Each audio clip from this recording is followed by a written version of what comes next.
Good morning, students. Welcome once again. Students, today we are going to have our fifth lecture on dual nature of matter and radiation. Today I will discuss with you about the photocells and its applications. The construction and working of photocells I have not written here, and I'm not going to discuss it with you because that may not form the part of your syllabus. So you are asked only the applications of photocells in your exams. So first of all, I'll tell you what is photocell. Photocell is basically a device in which the electrical energy in the form of the incident radiation falling on a cathode emits out the photoelectrons, and those photoelectrons are accelerated towards the anode, and thus it constitutes the photoelectric current. So it works on the principle of photoelectric emission, what we have discussed earlier. It measures the intensity of light by measuring the photoelectric current when light is incident on a photosensitive surface.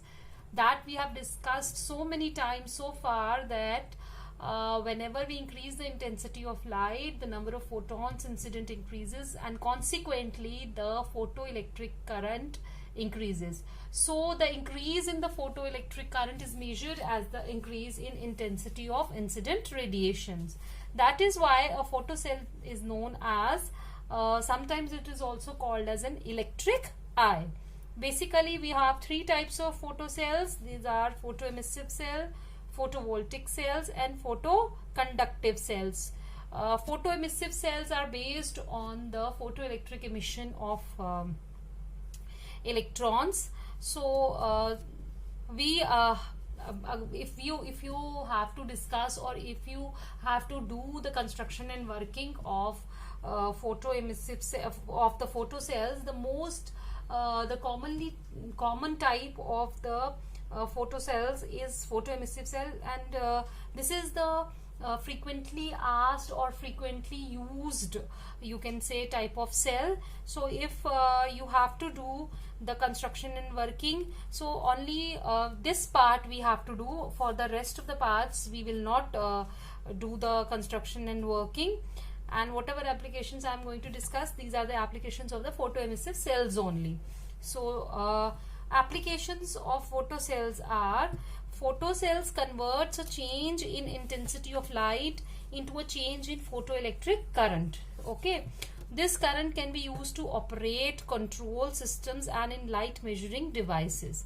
We have done it already. We have done it that whenever there is a change in the intensity of light, the photoelectric current changes. So the change in the photoelectric current is equivalent to the change in the intensity of light. So by changing the intensity of light, the photoelectric current changes, and with the use of this principle, we can control or we can operate certain devices. So let's see how these photocells are used in various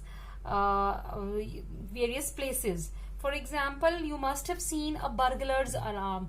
आप लोगों ने movies में भी देखा होगा that in very high security regions a burglar alarm is set up.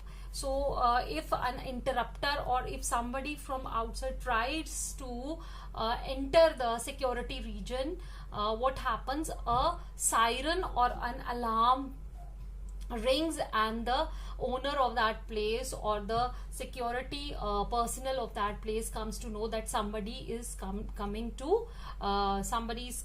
in the prohibited area. So what happens? Actually, when a person approaches a doorway, interrupts a beam of invisible ultraviolet light falling on a photocell. Actually, on the door or on the windows from where the outsider is expected to come the security area, inside the security area, small photocells are installed at those places, and at those places a continuous source of some ultraviolet light is placed, so that the intensity of light keeps on coming them, and when somebody tries to interrupt that or enter that door, or tries to enter through the window, So that person interrupts at that moment that person interrupts the ultraviolet light which is falling on the photosensitive material.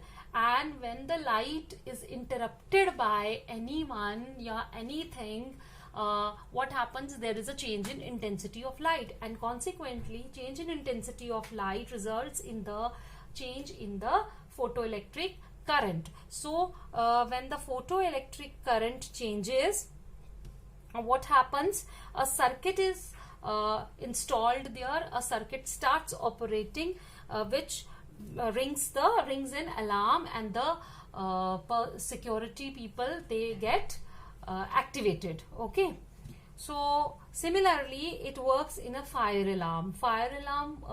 Similarly, small photocells are installed on the doors and the windows of a building, and whenever the fire broke out there accidentally, what happens? Because of the light radiation emitting from the fire, when the light radiation falls on the photocells, it emits out photoelectrons, and the photoelectric current starts flowing in that circuit, which completes the circuit, and then alarm rings there. Okay, so these are. And third, you must have seen that in the large auditoriums, cinema halls, or whenever you have to enter some security area, an automatic counter is installed there. A person enters a doorway and a number increases by a step of 1. So what happens there? On the doorway they install a photocell, okay, from some continuous source of ultraviolet light. An ultraviolet light keeps on falling at that photocell, so the photoelectric current is flowing in that circuit. But when a person comes in front of that incident radiation which is falling on the photocell, he or she interrupts the incident radiation, and consequently there is a change in intensity of light, which changes the photoelectric current. This change in photoelectric current increases the count by 1. So in this way, automatic counting of the people entering some hall or an auditorium is done. In photographic cameras में the same process is used. Light meters in photographic cameras, photocell measures the intensity of light during photography.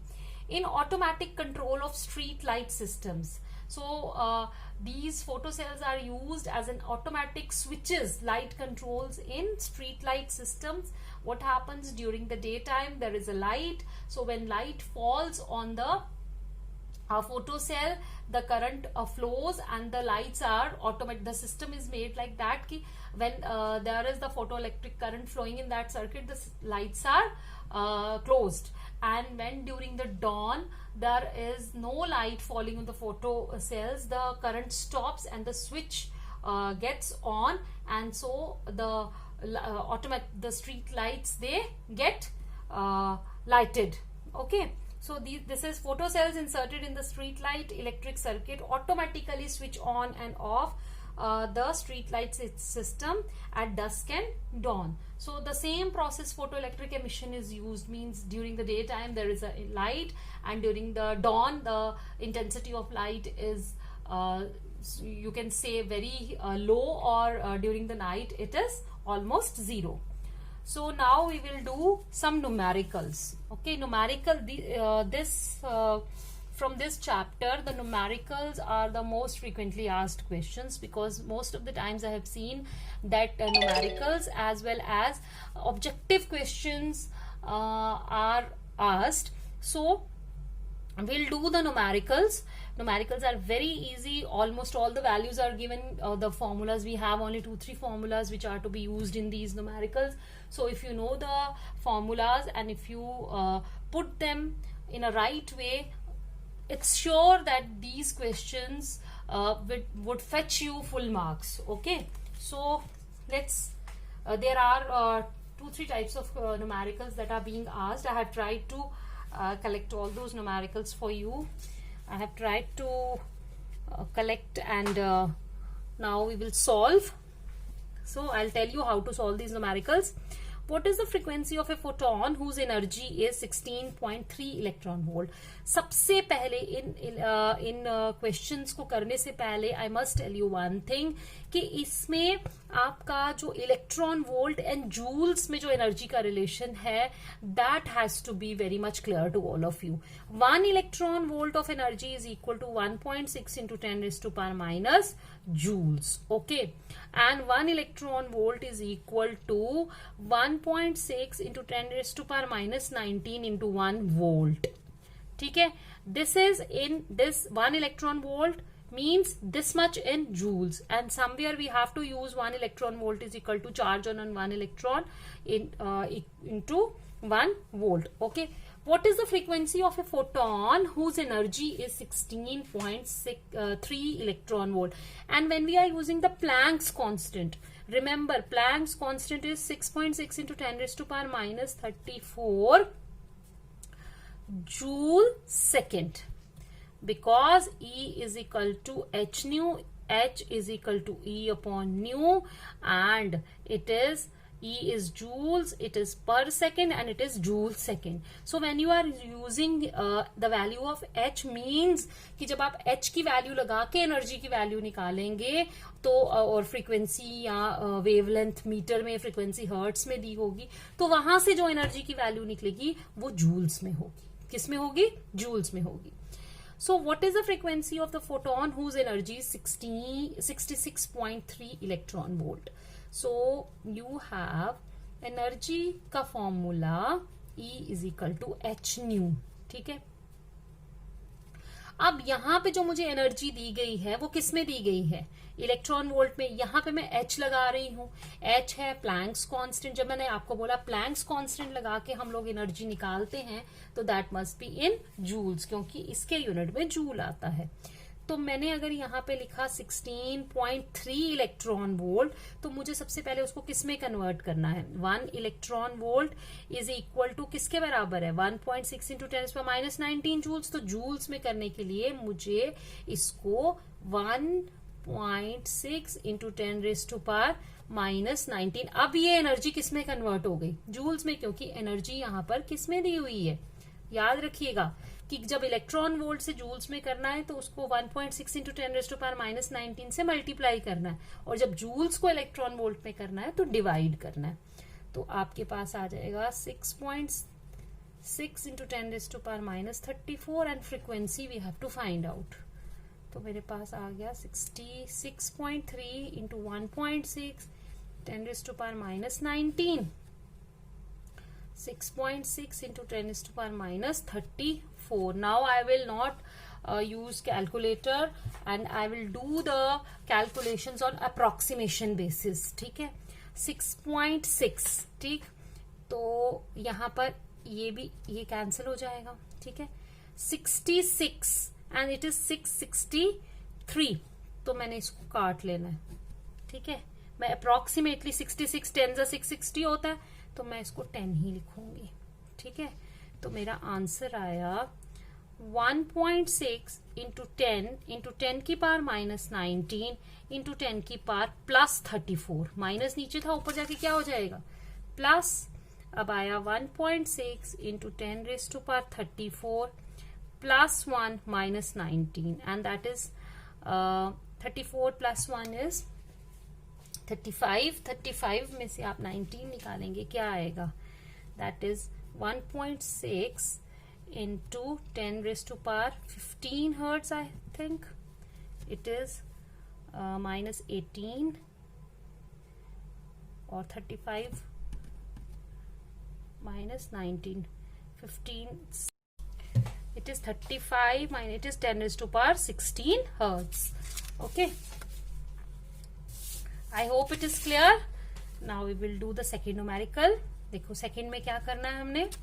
If a light of wavelength 4950 angstrom is viewed as a continuous flow of photons, what is the energy of each photon in electron volt? ठीक है, तो यहाँ पर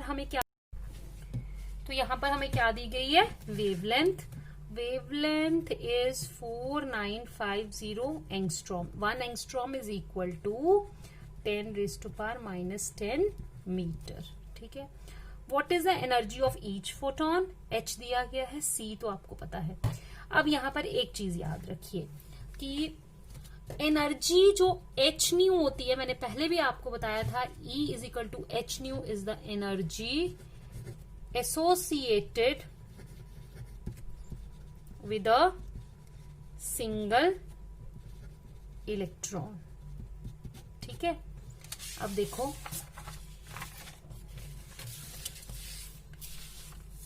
ये आ गई energy associated with a single electron. Now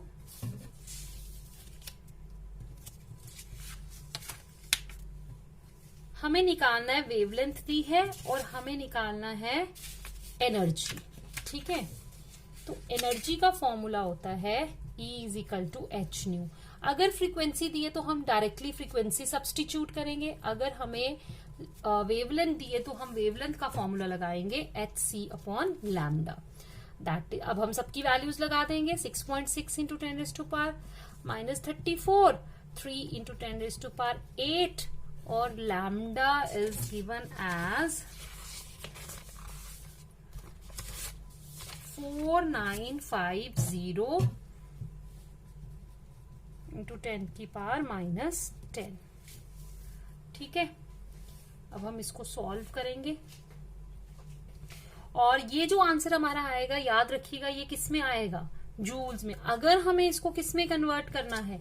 electron volt में पूछा है ना, तो हमें इसको जूल को इलेक्ट्रॉन वोल्ट में कन्वर्ट करने के लिए 1.6 इंटू 10 टू पावर माइनस 19 के साथ यहाँ पर इसको पूरी वैल्यू को डिवाइड करना पड़ेगा. ठीक है, तो हम 1.6 को मैं अगर 6 से करूं, नहीं, 1.6 को मैंने किया 4 से. ठीक है, अप्रोक्सीमेशन पे ही काम कर रही हूं मैं. अब 4950 को मैं 4 के साथ डिवाइड करने की कोशिश करती हूँ. It is 1 4 9, it is 2 8 1 15 3, okay 3 and it is 1 2 3 0. 4 9 8 15 तो नहीं आएगा, यहाँ पर गलत किया मैंने.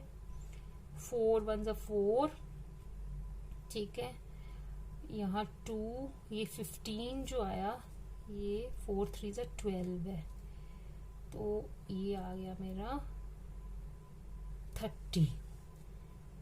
तो 1 2 3 7. ठीक, तो मेरी वैल्यू आ जाती है 1 2 3 7. अप्रोक्सीमेटली लिखती हूँ मैं, 1 2 3 7. ओके, अब मैं 3 के साथ इसको करती हूँ, ये आ जाएगा 3 4 और 0 9. ठीक है, मेरा आंसर आया, ये 4 के साथ भी कट गया, ये भी कट गया. इट इज इक्वल टू 1/409 10 की पावर माइनस 34 प्लस 8. यहां से देखो 10 की पावर माइनस 19 और ये माइनस 10 कितना हो गया? माइनस 29. ऊपर जाके हो जाएगा प्लस 29. तो मेरे पास आया आंसर, एक बार चेक कर लेंगे हम, माइनस 34 8, ये आ गया 10 और माइनस 19. ठीक है, अब 29 और 8 कितने होते हैं? 29 एंड 8 इज 37. 37 और माइनस 34, ये आ गया 1409 इंटू 10 की पावर 3. इसको मैं लिख सकती हूँ 1000/409 और इसका आंसर आपको 409 है, तो अप्रोक्सीमेटली मैं इसका आंसर लिखूंगी 2 इलेक्ट्रॉन वोल्ट. क्यों? क्योंकि जब मैं इसको 409 को आप इसको करके देखेंगे, इट विल बी, आप यहाँ पे कर लो, 2409, 2 ज़ा कितना होगा 814, तो 6 यहाँ पे आया 6 और ये आया 9 में से 1 निकाले 7, ठीक है, तो 2.1 के बराबर ही आएगा, 2.1 इलेक्ट्रॉन वोल्ट, ठीक है। सो आप लोग तो कैलकुलेटर यूज कर सकते हो, मैं यूज नहीं करती हूँ, आप भी ट्राई किया करो कि यूज ना करें हम, बिकॉज कॉम्पिटिटिव एग्जाम्स में the calculators are not allowed. अगर आप हैबिट नहीं डालेंगे, you people will have to depend on doing 2 plus 2 with the help of a calculator. So it's your choice whether you want to do it with the calculators or you want to do it with your approximation methods. Exams में तो आपको आसान हो जाएगा, but एक habit जो है वो आपकी बन जाएगी. Monochromatic light of frequency 6 into 10 raised to power 14 hertz is produced by a laser. Okay, the power emitted is this. अब आ गया मेरे पास power वाले question. Into -3 watt. Monochromatic light of frequency आ गई 6.0 into 10 raised to power 14 hertz. What is the energy of each photon in the light? ठीक है, फोटोन की वो निकालने के लिए, एनर्जी निकालने के लिए तो इजी है हमारे पास H nu 6.6 into 10 raised to power -34 into 6 into 10 raised to power 14 hertz. ठीक है, ये जूल्स में निकलेगी, तो 66.6 को हम इससे करेंगे, ये आएगी, ठीक है, 39.6 इंटू 10 raised to power -20, और you can write it as 3.96 into 10 raised to power -19 joules. ये मैंने किस में निकाल दी? आपके जूल्स में, ठीक है. Energy, what is the energy of each photon? First part is completed. How many photons per second on the average are emitted by the source? Yeah, let us suppose. Let n capital be the number of photons emitted per second. एक second में कितने photons emit out हो रहे हैं? n. ठीक है, अब आपको पता होगा पावर किसके बराबर होता है. Power is equal to energy upon time. This is the power of the single, एक इलेक्ट्रॉन की अगर हम बात करें तो energy carried by it divided by time. Total power जो होती है, जो पावर है हमारी, उसको मैं लिख सकती हूँ P is equal to N into E. क्यों लिखा मैंने N into E? Because E is the energy of each photon and N is the number of photons per second. So power is the total energy per second. ठीक है, तो power का formula क्या बन गया? N into E, where N stands for the number of electrons, number of photons emitted per second. तो what is the power? जो total power होगी उसकी, वो किसके बराबर होगी? N into E के, क्योंकि जो हमारा E अपॉन टी है, जो एनर्जी का, जो पावर में जो एनर्जी अपॉन टाइम आता है, वो N में चला गया, बिकॉज N यहाँ पर नंबर ऑफ फोटॉन्स नहीं, टोटल नंबर ऑफ फोटॉन्स नहीं डिपिक्ट कर रहा, ये बता रहा है हमें number of photons per second. तो if E is the energy of one photon, then N into E is the power of the total power of the जो सारे फोटॉन्स के साथ, बिकॉज फोटॉन्स की जो पावर है that is total energy per second. ठीक है, तो आपको पूछा गया है now how many photons per second on the average are emitted by the source. एक सोर्स है जो इस फ्रीक्वेंसी से लाइट को इज प्रोड्यूस्ड बाय लेजर, इस फ्रीक्वेंसी की लाइट प्रोड्यूस कर रहा है. Power emitted is this. What is the energy of each photon, वो हमने निकाल दिया. What is the total number of photons emitted per second, तो n निकालना है. n is equal to P upon E. P की वैल्यू दी हुई है एंड E हमने अभी निकाला. ठीक है, P की वैल्यू है वॉट्स में और ये हमने निकाल दिया 3.96 इंटू 10 raised to power -19. ठीक है, तो मेरे पास ये आ गया 6/4. लिख देती हूँ मैं इसको, 3.9 को, आसान रहेगा मेरा. 14 प्लस यहाँ पे क्या आ गया मेरे पास 19. ठीक है, तो ये जूल्स में है, ये भी जूल्स में है, तो ये आया 19 और 9 और 4 13 और ये आया 33। ठीक है, तो इसको मैं लिख सकती हूँ 2.5 इंटू 10 की पावर 33।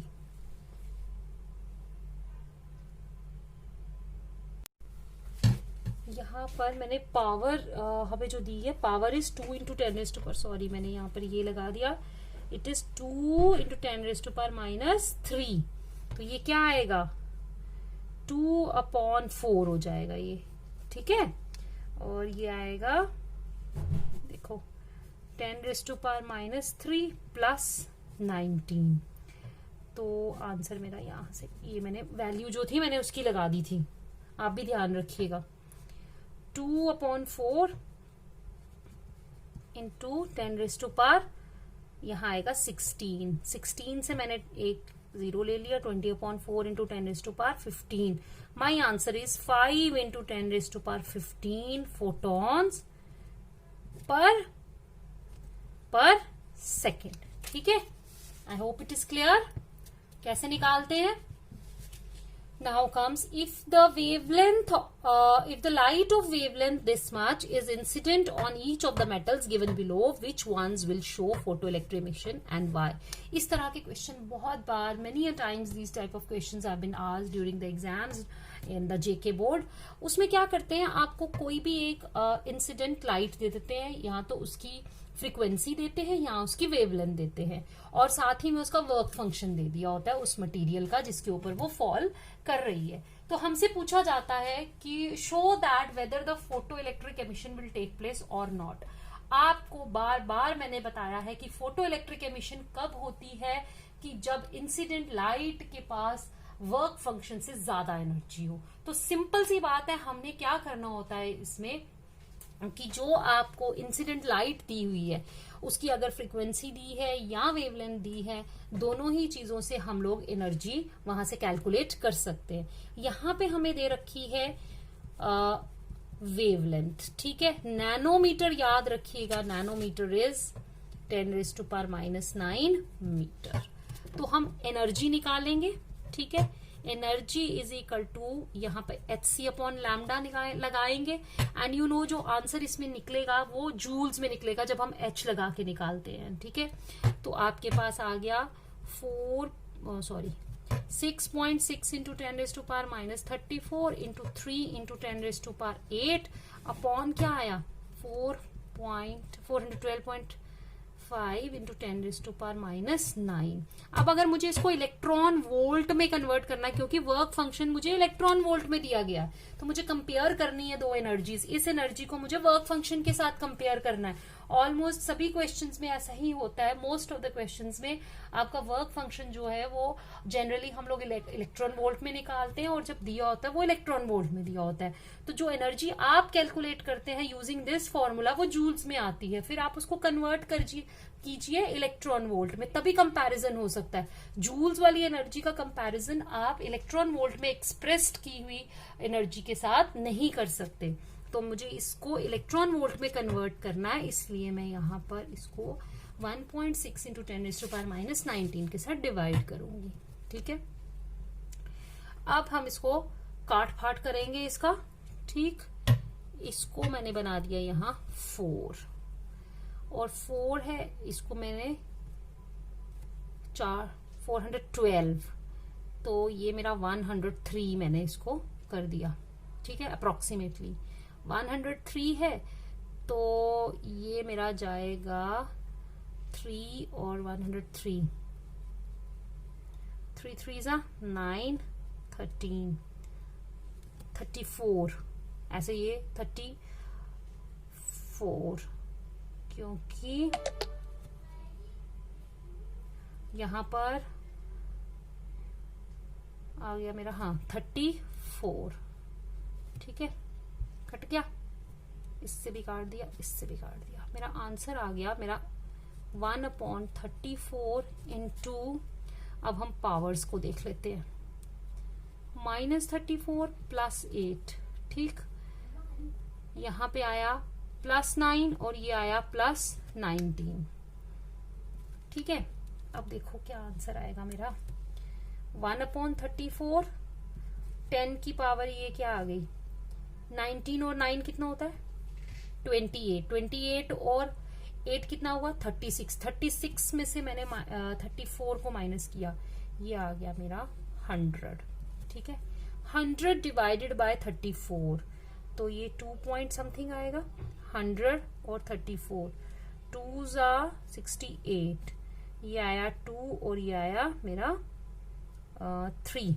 ठीक है, तो 2.1 अप्रोक्सीमेटली आप लगा लो 2.1 इलेक्ट्रॉन वोल्ट। ठीक है, तो इंसिडेंट रेडिएशन की हमारे पास जो एनर्जी आई है दैट इज 2.1 इलेक्ट्रॉन वोल्ट। अब आपके पास 4 मेटल्स दिए गए हैं, चारों का वर्क फंक्शन दिया गया है। Sodium has 1.92, potassium has 2.15, calcium has 3.20, molybdenum has 4.17। अब उन्हीं मेटल्स में से इलेक्ट्रॉन्स एमिट होंगे जिनका वर्क फंक्शन इस इंसिडेंट रेडिएशन की एनर्जी से कम होगा। तो बताओ किस किस का कम है, फर्स्ट 2 वाले जो हैं। ठीक है, फर्स्ट 2 वाले जो आपके आए हैं, so we can say that work function of sodium and potassium is less than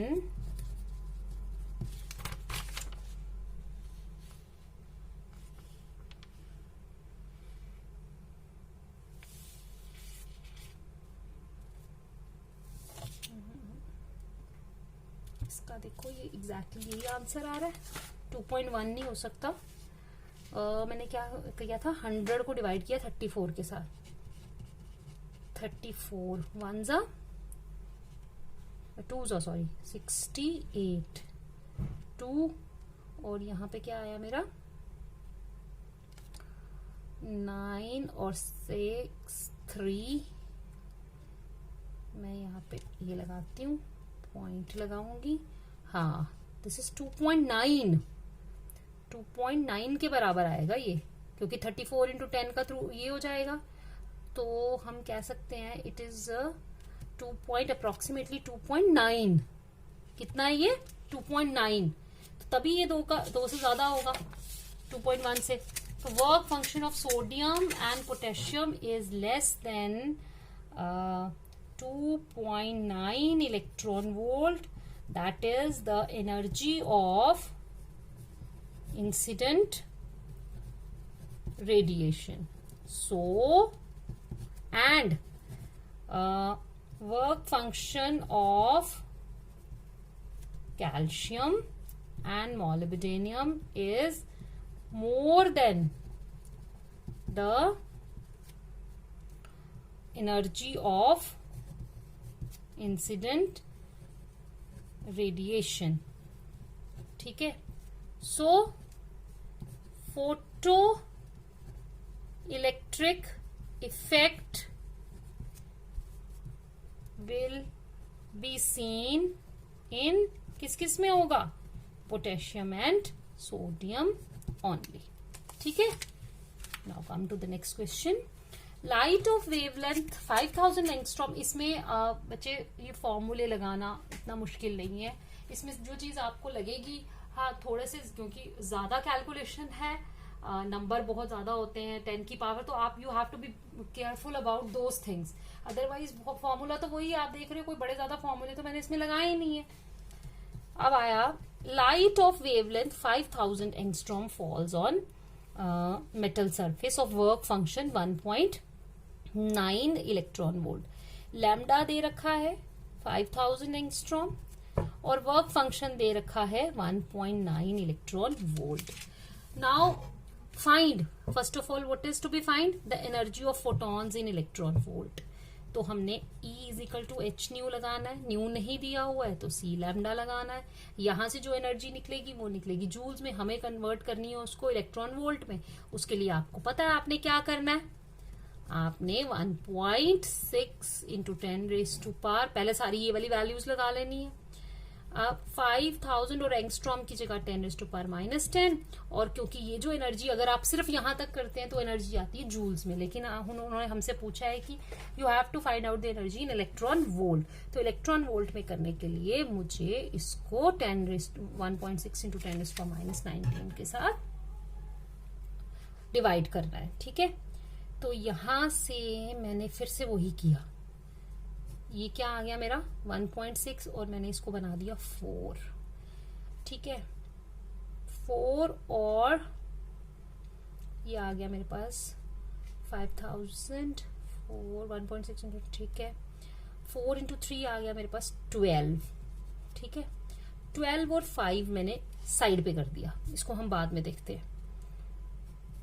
multiplied by, अब मैं पावर्स इकट्ठी कर रही हूं, -34 प्लस 8, यहां से देखो 1 2 3, तो ये होगी 10 की पावर 3, ऊपर जाके हो जाएगी 10 की पावर -3, ये -10 है, ऊपर जाके हो जाएगा +10, ये -19 है, ऊपर जाके हो जाएगा +19। देखो सब क्लियर हुआ, यहाँ -34, ये +8, 1 2 3, ये प्लस पावर थी, ऊपर जाके माइनस, ये माइनस पावर्स थी, ये ऊपर जाके प्लस। ठीक है, अब लेट्स फाइंड आउट क्या आएगा। प्लस वाली इकट्ठी कर लो, 8 प्लस 10 18, 18 और 19, 18 18 36 37, 37 में से आपने माइनस किया कितना 34, क्या आया 3, 3 में से माइनस किया 3, क्या आया 0। तो आपकी जो पावर आई कुछ नहीं आई। ठीक है, ये आपका आंसर आया। तो आपका आंसर क्या आएगा 2.4 इलेक्ट्रॉन वोल्ट। ठीक है, तो मैं इसको अप्रोक्सीमेटली, क्योंकि मैंने यहां पर भी अप्रोक्स किया तो अप्रोक्सीमेटली ही होगा, तो 2.4 इलेक्ट्रॉन वोल्ट। अब आपको क्या निकालना है, kinetic energy of photo electrons and the stopping potential. आपको पता है काइनेटिक एनर्जी कैसे निकलती है। काइनेटिक एनर्जी मैक्सिमम का फॉर्मूला लगाएंगे from the photo electric equation, that is किसके बराबर होती है वो, that is equal to H nu minus nu naught, और you can say it is equal to H nu minus H nu naught. यानी कि इंसिडेंट की जो एनर्जी है जो अभी आपने निकाली 2.4 इलेक्ट्रॉन वोल्ट, और जो आपको दे रखी है वर्क फंक्शन, ये वर्क फंक्शन है ना, तो ये आप बताओ कितना निकलेगा। 2.4 माइनस 1.9 कितना आएगा, ये आ गया आपका 0.5 इलेक्ट्रॉन वोल्ट। ठीक है, कितना निकला 0.5 इलेक्ट्रॉन वोल्ट। अब ये काइनेटिक एनर्जी आ गई। नाउ काइनेटिक एनर्जी मैक्सिमम किसके बराबर होती है, EV0 के। देयरफॉर EV0 किसके बराबर आएगा 0.5 इलेक्ट्रॉन वोल्ट के। तो यहां से ये और ये कैंसिल हो जाएंगे, तो पोटेंशियल जो आपका स्टॉपिंग पोटेंशियल आया दैट इज 0.5 वोल्ट्स। ठीक है, देखो समझ आया ये।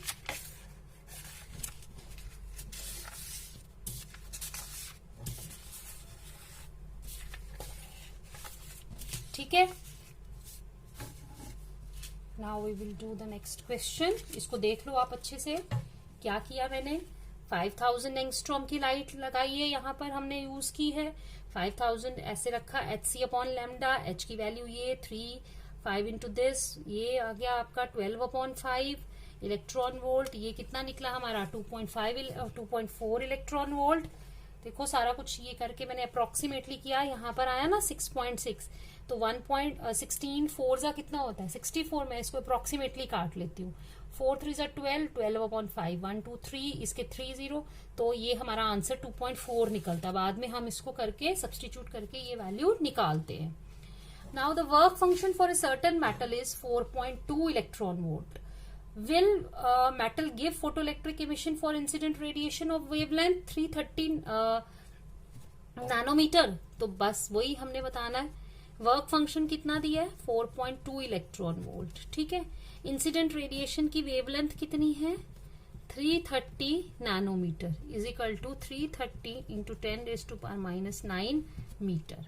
अब आपको इसकी इंसिडेंट रेडिएशन की एनर्जी निकालनी है। H nu is equal to hc upon lambda, that is 6.6 into 10 raised to power minus 34, 3 into 10 raised to power 8, 330 into 10 raised to power minus 9। लेकिन अगर हम यहीं तक करते हैं तो आंसर आता है जूल्स में। मेरे को इलेक्ट्रॉन वोल्ट में चाहिए, क्यों? क्योंकि मैंने कंपेयर करना है उसको वर्क फंक्शन के साथ जो दिया गया है हमें ऑलरेडी इलेक्ट्रॉन वोल्ट में। तो मेरा वही 4, ठीक है, इसको मैंने काट दिया, ये क्या आया 11। तो अब मेरे पास आ गया 4/11, ठीक है, ये आएगा ना 3। इसको मैंने काटा, अगर ऐसे ना काटूं तो ऐसे काटते हैं, रुको इसको इस बार इसको रहने दो ऐसे ही, ठीक है। 3 के साथ मैंने ये 11 काटा, इसको 11 यहां से इसका 10 हम नीचे ले आते हैं, ठीक है। 3 के साथ ये आ गया और 11 इसको हम 6 से काटते हैं, ज्यादा हमारा एक्यूरेट हो जाएगा, ठीक है। तो मेरे पास जो आंसर आया वो क्या आया, यहां पर हमने 3 के साथ इसको काट दिया, ये आ गया 6, ठीक है, ये आ गया 11 इंटू 1.6, ठीक है। ये हमारी जो पीछे बच गई कैलकुलेशन, सिर्फ नंबर वाला पार्ट। देखो क्या किया मैंने, 3 के साथ 33 को काटा 11, ये 6.6 का मैंने डेसिमल काटा, नीचे 10 लगा दिया, इस 11 के साथ मैंने इसको 6 के साथ काट लिया, ठीक है। अब मैं इसको आगे फर्दर नहीं कर रही, इसको ऐसे ही छोड़ रही हूं। यहां पे आ गया मेरा 10 की पावर -34 प्लस 8, यहाँ पे +1 था, ये हो गया -9 और +1 -8, -8 और यहाँ पर आ गया -8 और -19, -8 और एक और आप प्लस ले लो, क्या आ गया -8 और प्लस -7 और -19। फिर से करते हैं, मुझे ऐसे लग रहा है गड़बड़ हो जाएगी ऐसे, ठीक है। 10 raised to power -19 और 10 raised to power -9 कितने हुए, 10 raised to power -28 और 2 आगे प्लस वाले, तो 10 raised to power -26 ऊपर जाके बन जाएगा +26, ठीक है। ये तो कैंसिल हो गया पूरा का पूरा ही, ये आ गया 26 और ये कट गया। तो हमारे पास जो बच्चा वो क्या आया, वो आया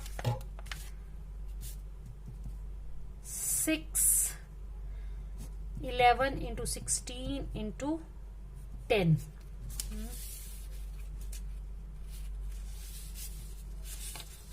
मुझे बताओ 11 बचता है, 11 कहां से बचेगा, 3 के साथ इसको ये कट नहीं जाएगा,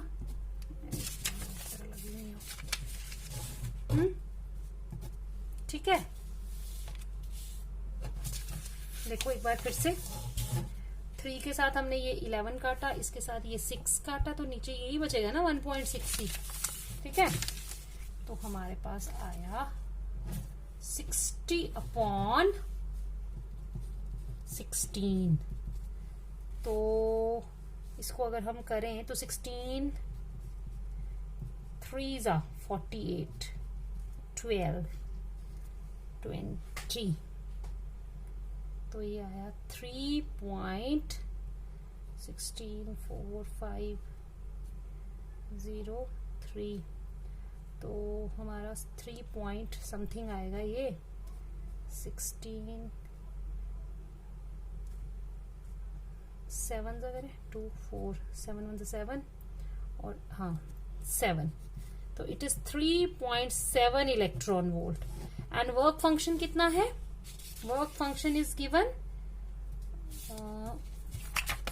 4.2 और इंसिडेंट रेडिएशन के पास इतनी एनर्जी है, तो क्या फोटोइलेक्ट्रिक एमिशन होगा, no, since work function is more than energy of incident radiation, therefore no photoelectric effect. ठीक है. Now comes the last question. The threshold frequency for a certain metal is 3.3 into 10 raised to power 14 hertz. Threshold frequency दे रखी है, मैंने लिख दिया. आप light की frequency दे रखी है, इंसिडेंट लाइट की. हमें कट ऑफ वोल्टेज निकालनी है. ठीक है. कट ऑफ वोल्टेज निकालने के लिए हमें मैक्सिमम काइनेटिक एनर्जी सबसे पहले निकालनी होगी. तो फोटो इलेक्ट्रिक इक्वेशन सब्स्टिट्यूट करेंगे. वो आया मेरे पास 6.6 into 10 is to power minus 34 8 point, क्योंकि ये माइनस 3.3 इंटू एक्सक्यूज मी. ये जो काइनेटिक एनर्जी मैक्सिमम हम लगाएंगे, मैंने आपको पहले भी बोला, जब भी आप H लगाओगे वो जूल्स में निकलेगी. अब मुझे क्योंकि कट ऑफ पोटेंशियल निकालना है, वो इलेक्ट्रॉन वोल्ट में है, वोल्ट निकालना है, तो मुझे इसको क्या करना पड़ेगा, जूल से पहले इलेक्ट्रॉन वोल्ट में भी कन्वर्ट करना पड़ेगा. इसलिए मैं इसको डिवाइड करूंगी. क्यों डिवाइड करूंगी? अगर आप पहले चाहो तो इसको जूल्स में निकालो, फिर उसके बाद में इसको इलेक्ट्रॉन वोल्ट में करो. मैं डायरेक्ट कर रही हूँ. It is 6.6 into 10 raised to power minus 34. I think it is 4.9. 12 में से 3 निकाले, 9 7, हाँ, into 10 raised to power 14. 1.6 into 10 raised to power minus 19. हम फिर से वही वाला यूज करेंगे. मैं यहाँ पे 4 यूज करूंगी. ठीक है. आप चाहो तो इसको और भी किसी मेथड से कर सकते हो. 4.9 मैं इसको 5 ले लेती हूँ. 5 इंटू 4 कितना हो गया? 20. तो मैं इसको सिंपल लिख लूंगी 20, क्योंकि 5 ले लिया मैंने. 10 raised to power minus 34 plus 14 and plus 19. क्या आंसर आया मेरा? माइनस 34 और प्लस 14 आ गया -20 और ये कितना आ गया 10 raised to power -1. तो ये आया अप्रोक्सीमेटली मेरा 2 इलेक्ट्रॉन वोल्ट. अब आप सबको पता है कि एट स्टॉपिंग पोटेंशियल क्या होता है? Potential energy is equal to kinetic energy maximum. तो आपका EV0 is equal to 2 electron volt. ये और ये यहां से हम सिंपली काट देंगे और स्टॉपिंग पोटेंशियल निकलेगा 2 volt. So these are the commonly asked numericals. इसी टाइप के फिगर्स चेंज हो सकती हैं, नंबर्स चेंज हो सकते हैं, वैल्यूज चेंज हो सकती हैं, आगे पीछे हो सकते हैं, मगर यही फॉर्मूले हैं 2-3 जो घूम फिर के सभी में लगने हैं. कहां पर कौन सा लगना है, this you have to decide according to your knowledge. ठीक है. So thank you so much. This was all I had for you today. By the time, goodbye. Stay home, stay safe.